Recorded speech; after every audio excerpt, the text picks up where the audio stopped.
Hi, this is Danny from Mob Rules. In this Danny's Hot Takes, I'll be reviewing the special detachments available in the Vigilus Defiant rulebook.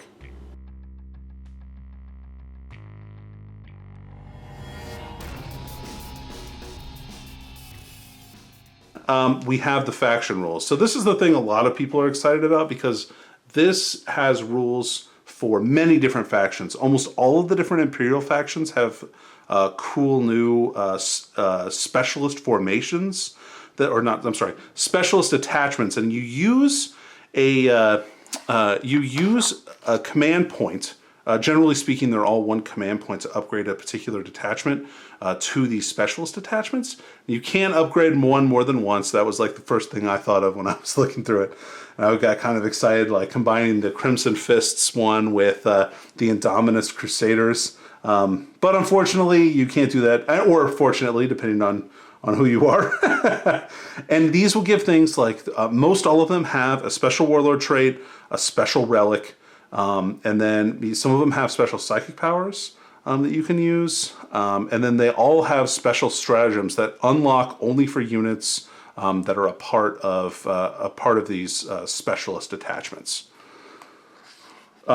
And so one of the special stratagems that you can use, and this is like universal throughout these, is the field commander. And they previewed this on the Warhammer community page. I think it was today, maybe it was yesterday. But basically, this lets you give one of your characters who isn't actually your warlord, one of the warlord traits from the specialist attachment. So you don't have to make your warlord a specialist, one of the members of the specialist attachment, which is great. It gives you some options. So before we get into those, though, we have three different data sheets that I want to go over. So the first one is the new Marneus Calgar, clocking in at a feisty 200 points, which means this model costs the same as his current incarnation does. So into that, you've got a model that gets +1 toughness, +1 wound, and +1 attack. He loses, though, his deep strike teleportarium special rules, so he can't deep strike like the Terminator Armored Marneus Calgar can. But he still has all the cool special rules. Otherwise, he halves damage. He's got the 4 of Mimvol. He gets +2 command points for being the warlord. And then we've got the Vicatrix Honor Guard. So the Vicatrix Honor Guard are Primaris Marines that are like, they're Honor Guard models essentially, but have been upgraded to Primaris level. So there's 2 of them, and you can only take 2. And they clock in at, I think, 26 points apiece. Yeah, 26 points before you give them a Storm Shield and a Power Sword. So that's another 9 points. So you're looking at 35 points a model. So these guys are rad. They have 4 attacks, which is great. They have 3+ weapon skill, 3+ ballistic skill. And they have, of course, the Power Sword, Frag, and Crack Grenades. They're kind of like other Honor Guard in that you can slough off wounds to them, which is really cool. And if you take them with Marneus Calgar, they don't take up a slot in the detachment otherwise, which is neat. And they can perform Heroic Intervention, which is also cool. Unfortunately, since they are not characters, you can just shoot at these guys if you want to. But, you know, a 3-up invul, is pretty. A 3-up invul with 3 wounds apiece is still pretty darn hardy, especially since both of them only cost 70 points. The other model that we have is Harken World Claimer, or World Breaker, depending on if you're John or not. Harken World Claimer, he's a normal Chaos Lord that has +1 attack, so he's got 5 attacks. He's got the Hell Spear, which is only a shooting weapon, which left me mildly disappointed. He can only throw the spear; he can't stab people with it. So he's got that and a Lightning Claw, and that's it. And so he's got 5. So he's got 5 Lightning Claw attacks, which is pretty decent. He has the Lord of the Raptor special rule. So regardless of what Legion Raptors are, they get to reroll all failed hit rolls with melee weapons. So, which is nice. Like getting full rerolls on units of Raptors is pretty cool. And then he's got a 4-up invul, like a normal Chaos Lord. He also has Herald of the Apocalypse, so it's -1 leadership within 18 inches of him, which really stacks well with the Raptors rule that they have already, that reduces leadership when you're close to them. And then finally, and he can deep strike, just like a raptor. And then finally, he has the headclaimer rule. So anytime he kills a character, he gets +1 attack for the rest of the game, which is pretty neat. So a really great, cheap character for 115 points, which, not to brag or anything, but I guessed that he was exactly 115 points during our last podcast. No big deal. But he's not super expensive, and he's pretty quick. So a normal Chaos Lord, right, with a jump pack is 93 points. And then he's 115. So if you add in like a Lightning Claw, which is 8 points, and like I would say the Hellspear is equivalent to a Plasma Pistol. It's roughly the same. That's another 7 points, so 15 points. So he's like 8 points more than a normal Chaos Lord, and he gets an extra attack and has all those cool special rules. So I think he's a decent buy. He does have to be Black Legion, which is or isn't good. I mean, I think that a lot of the Chaos Space Marine book right now, I think Black Legion probably has the best Chaos Space Marine detachment, just because of Abaddon. So I think both of these models can potentially see competitive play. I think probably Harkin will be less, but Guilliman is a great cheapo Guilliman. Calgar is a great cheapo Guilliman. Because he gives full rerolls, just like the Chapter Master. He gives a bunch of bonus command points. He's really tough, because he has the equivalent of 16 wounds, really, against damage 2 or more attacks. Which is most of the things that are going to be coming after your characters are going to have multiple damage. So he's very tough, and being just barely under 10 wounds, being 8 wounds, is pretty solid. So I think he's definitely playable. Harkin probably a little bit less so, although. This is me saying this without predication from chapter approved. So if Raptors go down a bunch of points, like I could definitely see Harkin being played more, because Raptors are already kind of in a weird place where they're okay, but they're not great. Like just having the ability to have a cheap deep striking unit is pretty powerful, I think. They just need to go down a little bit in points before I think they'd see a lot of play. But you can give them melta guns and plasma guns and all that kind of stuff too. So they make a great unit to deep strike in and blow something away. And he supplements that pretty darn well. So, moving on, we'll get to the first specialist attachment, which is the Indominus Crusaders. Yeah!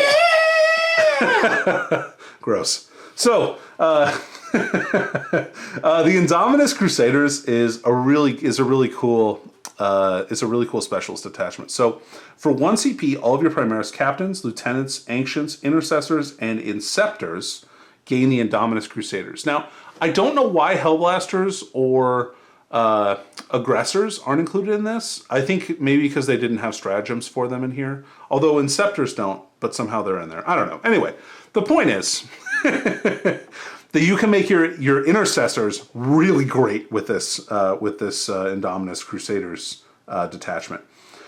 So it's only for, the other thing to note is it's only for Space Marine. So Codex Space Marines are the only ones that can be Indominus Crusaders. So Dark Angels, Blood Angels, Space Wolves, Death Watch, none of them can be Indominus Crusaders, which is good or bad depending on what your take is there.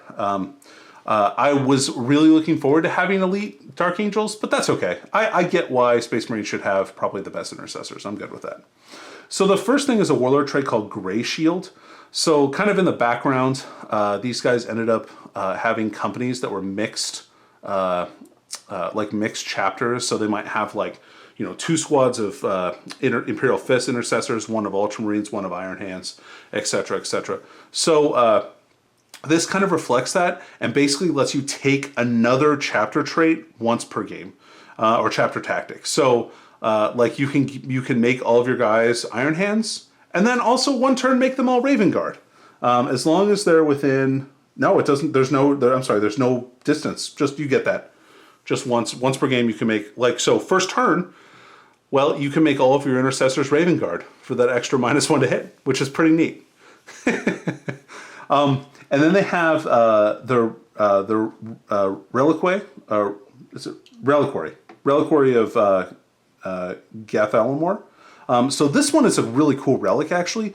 Enemy Psychers, basically it's Shadow in the Warp, right? So enemy Psychers are -1 to manifest psychic powers within 18.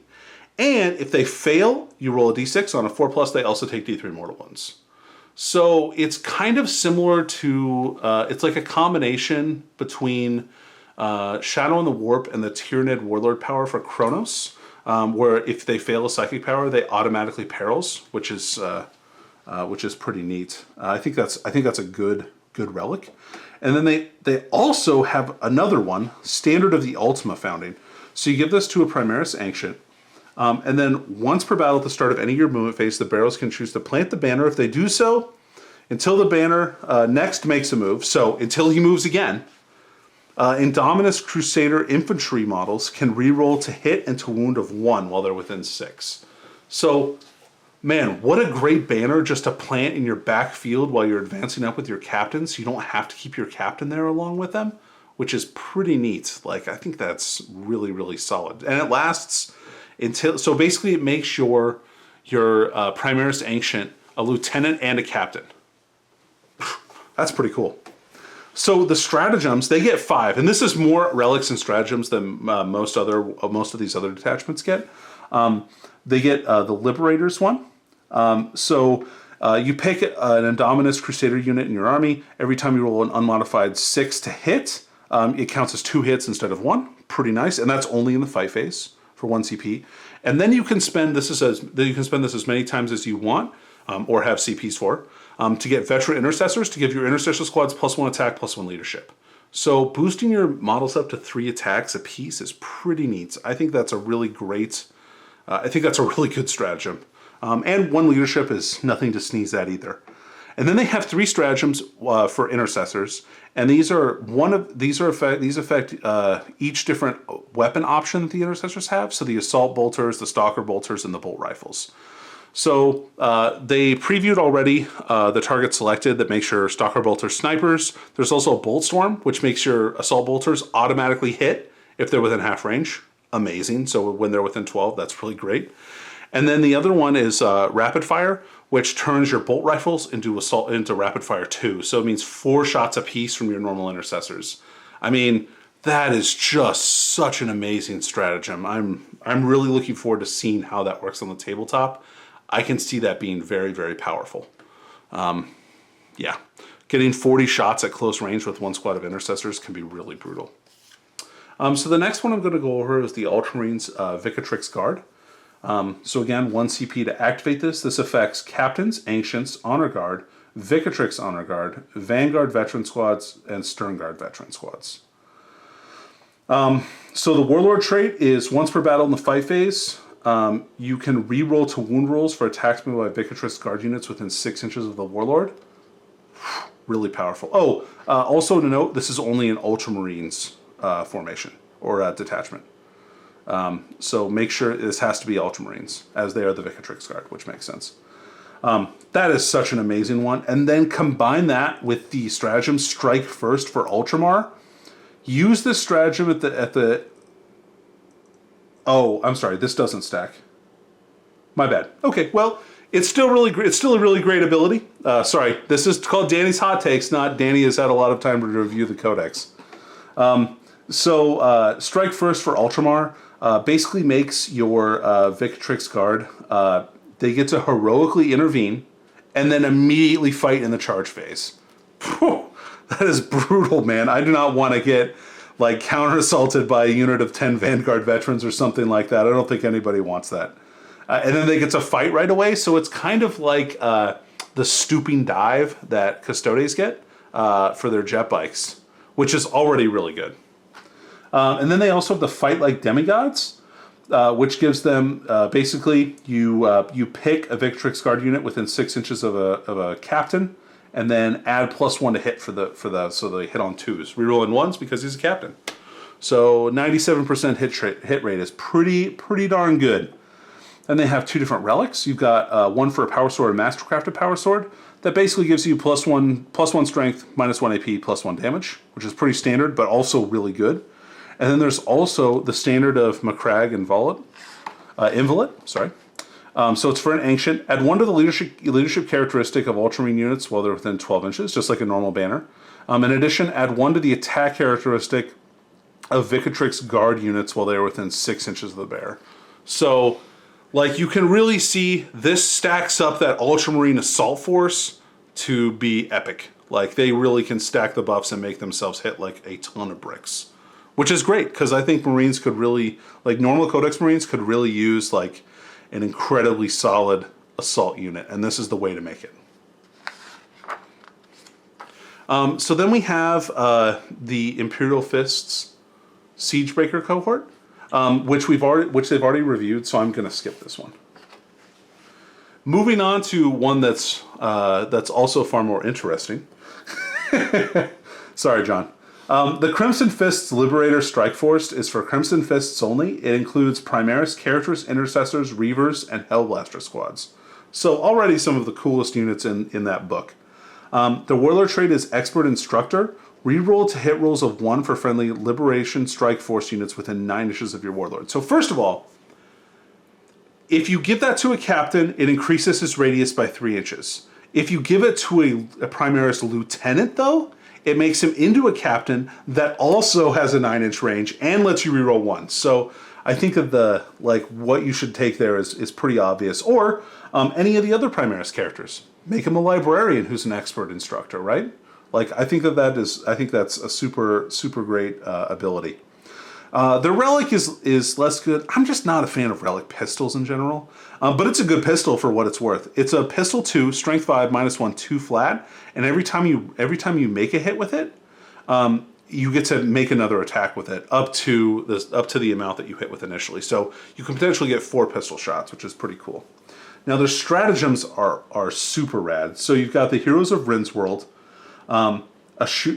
Pick a unit from this detachment in your army until the end of the phase. Every time you roll, okay. So this is the same as the one from the Indominus Strike Force. So they get 2 hits for every one except this one's in the shooting phase, not in the fight phase. So just rolling up with 20 shots with your intercessors, or hey, you know what? Even better. Stack it with some Hellblasters for extra goodness. And then you've got the Paragons of Dorn. At the end of the enemy's shooting phase, if they shot at one of your units, you can spend a CP and shoot them back with what's left. So, yeah, that's just awesome. So a really great little shooty detachment there with some good stratagems. And then we have the Black Templar Sword Brethren. So I know Black Templar players have been really clamoring for some cool rules, and I think this gives it to you. They've got the Master Swordsman Warlord trait. Oh, I'm sorry. And this will affect High Marshal Helbrick, Emperor's Champion, Captains, Company Champions, and Company Veterans. Which, of course, makes sense because those are all the things that should be in the Sword Brethren anyway, because that's the de facto veteran / first company that the Black Templars have. So the Warlord trait is Master Swordsman, +1 attack. In addition, every time you roll an unmodified 6 to hit, it counts as 2 attacks or 2 hits instead of 1. So a little mini Tesla. And then they get back the most treasured of their artifacts, the Holy Orb of Antioch. So once per battle during your shooting phase, you can choose for the bearer to throw the Holy Orb instead of making a shooting attack. If you do so, pick an enemy unit within 6 inches and roll a d6 for every 10 models in that unit. Each roll of 2+, that unit suffers d3 mortal wounds. So, like, throw it at a unit of Orc Boys and do 3d3 mortal wounds. Yeah, that seems legit.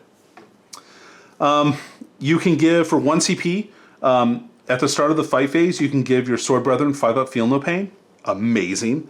And then you've got Suffer Not the Unclean to Live. Use the stratagem at the start of the fight phase. Pick a Sword Brethren unit from your army. Add 1 to the attack characteristics of them. In addition, you can also reroll 2 wound rolls. So for 2 CP, you turn your company veterans into freaking blenders, which is great. Like, I mean, they will chop through everything, especially with stacking this stuff up with like Helbrecht to give them +1 strength. You can stack it up with Grimaldus to give them reroll misses. I mean, there's all kinds of really cool stuff that you can do with that. So The next one is the Ravenwing Attack Squadron. Now, I'm a Dark Angels fan from way back, so this one really appealed to me. So this basically affects any detachment and affects all the Ravenwing keyword units in that detachment.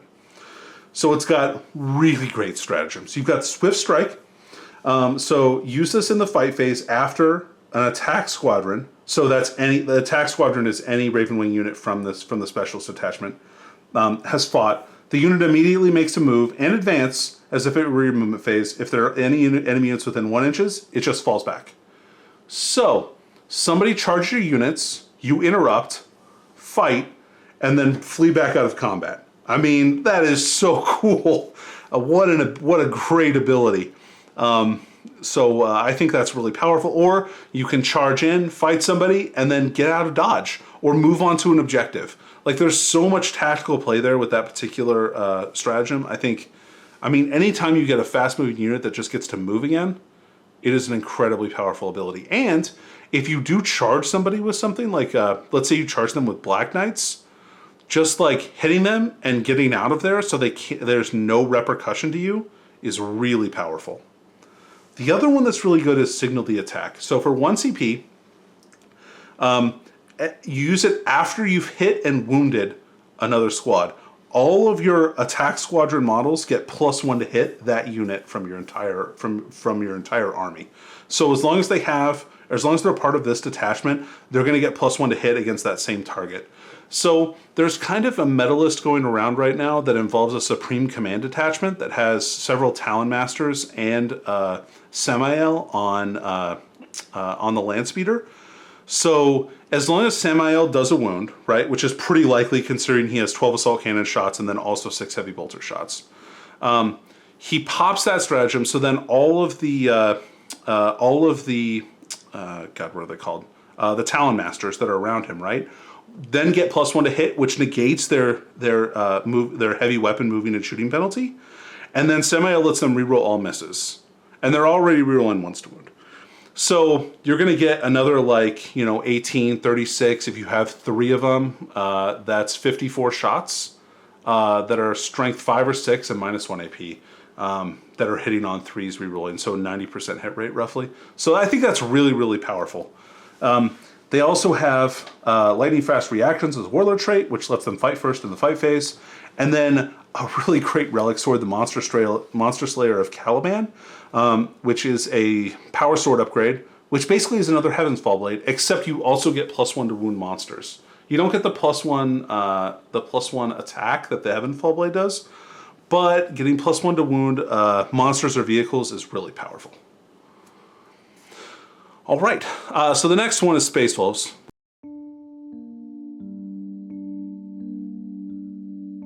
But it's not 100% great. So the next one I'm going to go over, Cybernetica cohort. Pretty cool. In a nutshell, this affects like robots and that kind of stuff for Adeptus Mechanicus. They previewed one of the strats here that gives +3 inches to charge moves for robots. So like teleporting in a unit of melee robots and giving them +3 inches to charge, so that if they're Lucius and giving them +3 inches to charge means you need a 6-inch charge off of D-Strike with a bunch of dudes with power fists that can also get attacked twice. It's a pretty solid one. If people want to run melee robots, that is absolutely the way to do it. Now, the Servitor Maniple is a really nice, much needed buff to the various different servitors, which are the Cataphrons, the Cataphron Breachers, and the Destroyers. So they have a strat for 1 CP that gives them +1 to hit, which is awesome. And the Warlord trait lets you scrap a servitor from one unit and rebuild it into another unit, which is really, really cool.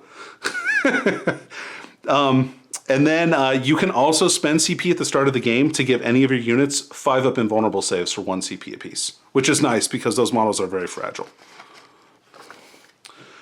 So then we have the 2 different Gene Stealer cults ones. So the Anointed Throng is all about aberrants and abominants. And one of them lets you give the Wolfen ability, so you fight when you die. So you always get to fight. And then there's also one that lets you reroll 2 wound rolls of 1. They have a Relic Sledgehammer. which basically is AP -4 sledgehammer. That's basically the only difference. And then you have the Insidious Mindwarp Warlord trait that gives you +1 to charge for your Warlord and friendly Anointed Throng units within 6. So that means since they're going to be oftentimes cult ambushing, getting the 8-inch charge instead of the 9-inch charge is a big freaking deal. Or they might pop up and get to move d6 inches, but this gives them +1 to that roll effectively to get into combat. So really, really awesome Warlord trait, and I think that one might see play, especially when the new Gene Stealer cult book comes out. The Deliverance Brood Surge is all about units of neophytes and acolytes in trucks. So they have a really cool one called Reckless Maneuver where they get to disembark from a truck after it's moved already. So they like jump out of it. Like I imagine it stops really hard and they all kind of like fall out the front.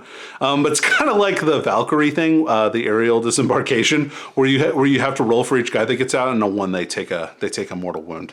And then they also have one where as for 1 CP, if a unit makes a charge from this, they get +1 to wound rolls. So really, really nice, especially for those acolytes. Eldar, you got the Windrider host. I'm not sure how good this one is. I'm not sure that this is like the best choice. I think that there's some really neat play here, but I just want to keep my Windriders like well away from combat, and this kind of promotes them charging in, which I don't really like. The thing that they do have that's really good is a 3 CP stratagem. So already you know, like, oh man, 3 CP, it better be good, right? But basically you pick a Farseer in your army, all the Windriders within 6 inches of that Farseer, reduce the AP of their weapons by 1. So like getting AP 1 on all your shuriken cannons or scatter lasers makes them way more killy and much better. So that's definitely something to look at. The Wraith host is way more up my alley because I love Wraith constructs. So you have one that they preview that gives +1 attack, but they also have Spirit Shield, which basically lets your Spirit Seer transfer his invulnerable save to another Wraith construct, which is really neat because you can pick a Wraith Knight and transfer a 4-up invulnerable save to a Wraith Knight, which is really cool. I think that's viable, and this is the only one that I think this is the only one that I saw that has a psychic power. Basically, you can give one of your Wraith units cover. So, like giving a whole squad of 10 Wraith Guard a 2+ save, or a 1+ save if they also have Protect on them, makes them very durable. And then there's Imperial Guard formations. And I think that there's 4 different Imperial Guard formations, which is cool. So Emperor's Blade is a mechanized assault company. So you've got things like Chimeras, Tauroxes, and then your standard special weapon infantry squads, command squads, and some characters, right?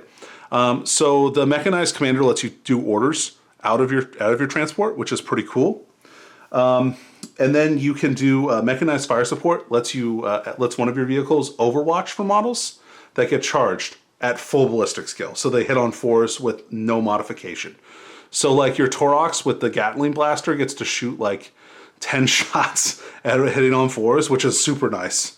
And then the Emperor's Wrath Artillery Company. Cool one here. They've got Pounding Barrage for 2 CP. Shoot again. And then they have Suppressive Fire. So 1 CP, a unit that one of the units from here shot at can't fire Overwatch and halves their movement. As long as it's infantry, so you can't like suppress a Castellan before you charge it or something like that. There's also a relic in here that lets you that gives one of your artillery pieces. I'm sorry, and the Emperor's Wrath Artillery Company is of course artillery pieces and also company commanders and masters of ordnance. But this relic lets you let one of your pieces ignore cover, which is neat, especially on a Wyvern or something like that. I think that's pretty cool. The Emperor's Conclave Infantry Company is like a religious, like zealots company. You can do the Sanctimonious Charge Stratagem for 1 CP, where you get to add 1 for charge rolls within 12 inches of a priest. You can do No Quarter Given, which basically makes your guys into Wolfen, so they get to pile in and fight even if they die. So I'm imagining this on like the Cadchin Brigade is going to be really good because you because you give all of these guys this keyword, and you start mobbing them up into one giant infantry blob that kind of rolls forward and just blows stuff away. Like you hit the warlord trait is reroll ones to hit in the fight phase, so getting a huge blob of like catechins with like 3 attacks apiece, rerolling ones to hit, fighting in the fight phase and the shooting phase, yeah, pretty good. Then we have the Emperor's Fist Tank Company. I really like the Warlord trait. It's reroll to hits on Overwatch within 6 inches of your Warlord. So Punisher Cannons with rerolls to hit, pretty awesome. And then you can do Expert Gunners to hit on 5s, rerolling to hits, super cool. They have the Heirloom is a battle cannon that's flat damage 3, which is also really cool. And then you've got the 2 different stratagems. You've got Unyielding Advance. So you can shoot your turret weapons twice as described in Grinding Advance, no matter how far you moved in the preceding movement phase. So you can move full speed and still shoot twice, which is really, really cool. And then Steel Phalanx. Let's see here. So this one, I didn't read this one before. So use the stratagem at the start of your charge phase. Pick an enemy unit. Each time the Emperor's Fist unit from your army finishes a charge move within 1 inch of them, roll a d6 on a 4+. The enemy unit takes d3 mortals. Oh, cool. Okay. So you roll up like your line of tanks and just like smush them. I mean, it's unreliable on a 4+, you do d3 mortals, but like as a last chance resort, especially like if a knight is rampaging through your lines, you can just pick that and charge it with all your tanks and hopefully do a bunch of mortal wounds to it, which is nice. The final IG one, so if you're counting along, there are 5 Imperial Guard veteran detachments. So this one is for Tempest Drop Force. It has a really, really cool one, the aerial fire support, which lets you pick a Valkyrie, and it gets the same thing as the mechanized fire support, so it gets to fire at full ballistic skill for Overwatch at a unit that charges somebody within 6 inches of it. So, like if somebody charges your squad that just your Tempest of Scions that jumped out of your Valkyrie, you can blow them away with all the heavy bolters and missile pods and all that stuff that your Valkyrie has. And then there's also Precision Drop. So for 1 CP, you can ignore the roll a d6 on a 1 your guy dies rule if you get out after the Valkyrie has moved, which is really, really good. I think, just being able to park a unit of 10 Scions wherever you want with no penalty and have them just unload into somebody seems very powerful. Let's see here. And the Warlord trait gives +1 to hit for attack rolls made by Tempestus drop infantry units that disembark from a friendly Tempestus drop force Valkyrie this turn while they're within 6 inches of him. So that means that all your dudes get out and hit on 2s. And you can make them reroll 1s with orders. So, neat. Now we'll start the Orcs. The Orcs, I think, have 4 different detachments. So the first one is the Stompa Mob, and this one comes dangerously close to making Stompas worth it. So this stratagem, or this detachment, for 1 CP, you can make a super heavy detachment from your army a Stompa Mob specialist. So you can't make a super heavy auxiliary detachment, so you have to take 3 Stompas. Well, no, you can take 1 Stompa and 2 other, Lords of War or super heavies, right? So it could be like a Kill Crusher or one of those other choices, something that's a little bit cheaper. So you might actually be able to fit this in. Thinking about that, now that I've said that, that might be legit because the Warlord trait is really good because you make your Stompa a character and you can make him your Warlord, right? So you can choose Gorks 1 or Morks 1.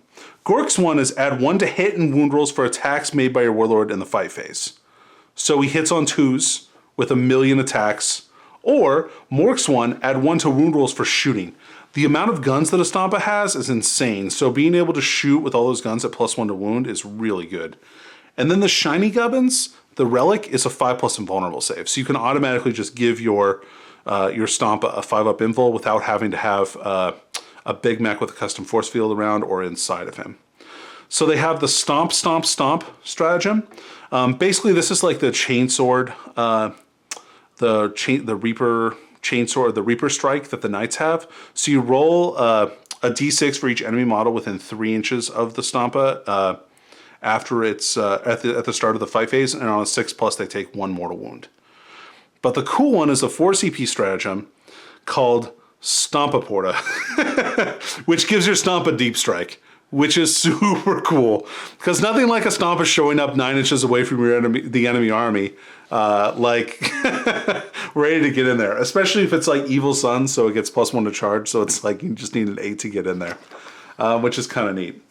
The next one, oh man, what a great picture. So not only am I excited this is the Cult of Speed, because I think this is by far the best orc formation out of this book, but also they posted a beautiful picture of Bad Moons that are also a Cult of Speed, which is like my dream army for orcs. I think those are Goths, aren't they? Dave, you don't know what a Goth is. So the Cult of Speed is really great. It affects all speed freaks in a detachment.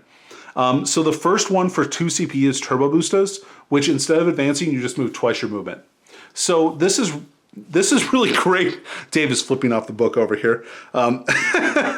This is really, really great for a unit of like war bikes, because if they're Evil Sons, they get +2 inches movement to their movement value anyway. So that makes them move 16.